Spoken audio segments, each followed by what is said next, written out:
Afternoon guys, it's James from Advanced in Car. Well, you know that because you're watching our video.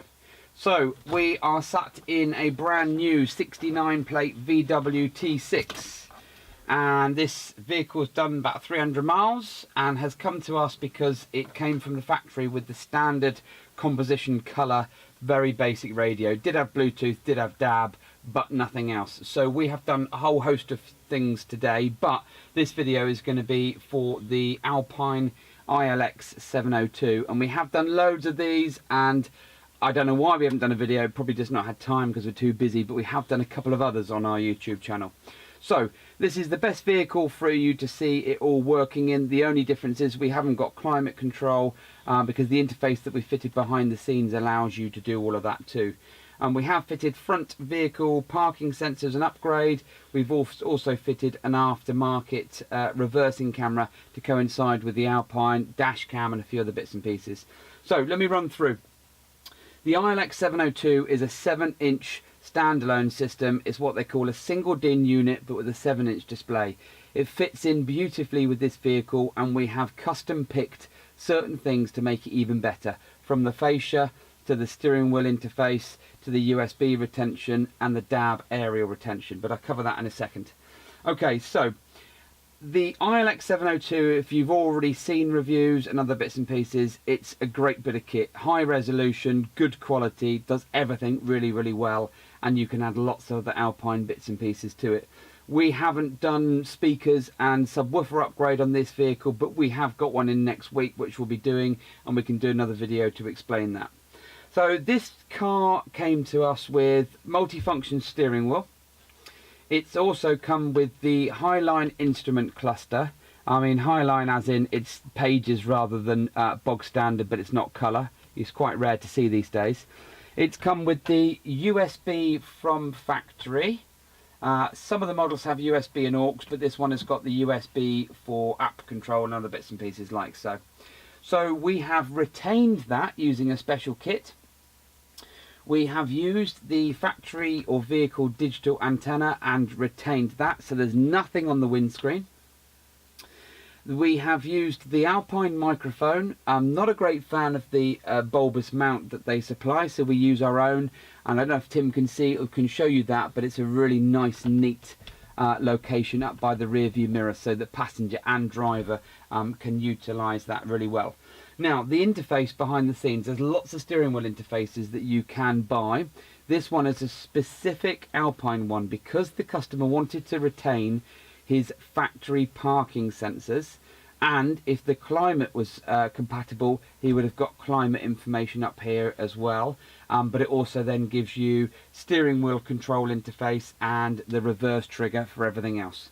So I won't start the engine because we're inside our workshop, it's a bit noisy, but let's go straight into the reversing camera, and then I'll go through some very basic settings on the iLX so as not to bore you to tears. So down here on the left hand side we have got the factory parking sensor button. This vehicle came without it, and we have upgraded the factory sensors, replaced the 4-channel rears to an 8-channel front and rear, and fitted this button which lights up at night in red, so it's all factory. And we'll now talk to the Alpine radio. So what I'm going to do is I'm going to put it into reverse first. Okay, so you can hear the parking sensors in the background. The button is illuminated, and you have the option to choose either or. So if I tap the screen, we get parking sensors, and if we had somebody nearby, they could do a walk around, and you'd have 1, 2, 3, 4, and the 1, 2, 3, 4 at the front. We don't get 360 on these vehicles, but it caters for it. Okay, so we can hit the back button. We then hit the camera, and the camera only comes up as a mini screen initially, but you can then make it full screen as such. Now, what I will do, let's just go out of there, turn off the beeping noises. We're still in reverse, so we've got the camera. What I have done is taken about 10 minutes, and I have manually adjusted all of these guidelines because we have fitted an aftermarket camera, not an Alpine one, for it to look as really stealthy as possible. And it does look really good because this is a nice coloured van. We've gone for a gloss black camera. I've moved all the guidelines in unison down so that when the customer reverses, this horizontal line here is his bumper. So they're not just lines on the display that annoy you and a lot of people would turn off. They're there for a reason, and they do actually work, which is really quite handy. So he will be able to reverse up to a wall or something, a car, and have faith in knowing that that is right there. Okay, you can just see the number plate. This particular number plate has a housing around it, a plastic fascia, and that makes it a little bit more bulbous than normal. Otherwise you wouldn't see so much of the number plate. So going out of here, you can go and put the car back into park, and then you've got parking sensors. Go back into your parking sensor screen, so it's whatever you want to do. We're really happy with this particular setup on here, and an aftermarket camera works beautifully. You can opt for the multi-view or single view Alpine. Okay, so we've done the parking sensors, we've done the reversing camera and how it integrates with the vehicle, and that's no problem because we can integrate all that with Alpine. So we've done the parking sensors. What we're going to do now is just going to run through the iLX-702. At the moment we are on FM radio.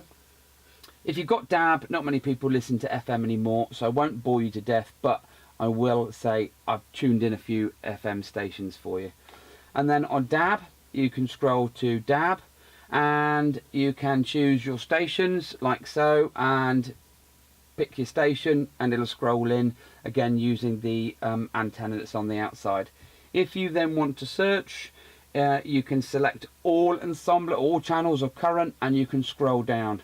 Sorry for my greasy fingerprints on there. And you can choose which station you want to do or update it as you move into different areas.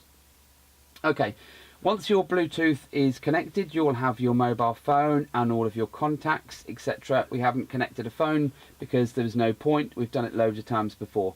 At the same time, you're going to get music streaming, all the mod cons. But the most important thing is we've got CarPlay. So using your Apple lead or your Android lead from your Samsung or whoever, whatever manufacturer you've got, we're going to put in the lead into your phone just like so. Okay, so I plugged it in, and normally the phone will then say, okay, do you want me to go in, do I authorize it? Yep, no problem at all. So what we're going to do is we're going to press menu, hit CarPlay, and on my phone we've got a few extra apps on here. You get the Alpine app anyway, messages, phone, and you can decide whether to use the Bluetooth built in or the Bluetooth or through the CarPlay. I scroll left, got things like Google Maps, WhatsApp, Spotify and Waze, which are quite popular nowadays, and UK. So let's just go on there and continue. Right, okay, it's just loading up now on my phone.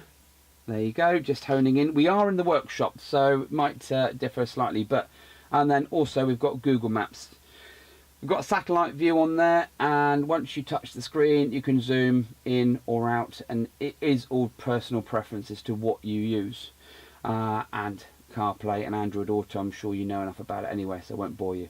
Okay, so going out of that, I can then just press the menu button. This particular setup gives you things like vehicle info. Now the climate control, if we were able to, like so, we'd be able to say what we're doing, but this is the level just below the one that you need to give this information and to talk to it. We've got the parking sensors, which we've already been through, and then we've also got things like trip computer. So you've got your voltage, fuel level, oil temperature, turbo pressure, and some other bits and pieces and settings that you can turn off. And there is a pre-ignition, which means that when you open your car with the remote, the unit then doesn't need the key ignition to start up, and when you take the key out, it also allows you to for the unit to stay on as well. Okay, so we did talk about upgrading. We normally do front upgrade for Alpine speakers, component, coaxial that sit inside the A pillars here. We also do under-seat subwoofer for this, all keeping it Alpine so that it's nice and simple and smooth. So let's go back to the main menu. And what you will see on the menu here, one thing I have done is if you press and hold the menu screen, you can, let's just go into here. If you press and hold the menu screen, you can go in and select or deselect certain things. So we haven't got HDMI and we haven't got auxiliary, which I've got rid of because we've got USB. So you just tick it or untick as you wish and then go back to your main screen. So you've got your music streaming, you've got all your bits and pieces, and because I've activated the camera function, you don't need to be in reverse gear or parking sensors to see your camera image as well, which is ideal. Okay, so Alpine iLX-702 in a brand new 69 plate VW T6 with all the trimmings. If you want to get involved and have one of these fitted with a camera or with speakers and subwoofer, get in touch with us. Please remember to subscribe to our YouTube channel. It's really important for us and we love doing videos for you. So please get in touch if you have one of these vehicles and you want us to do it for you. And the website is www.advanced-incar.co.uk. And as usual, thanks for watching.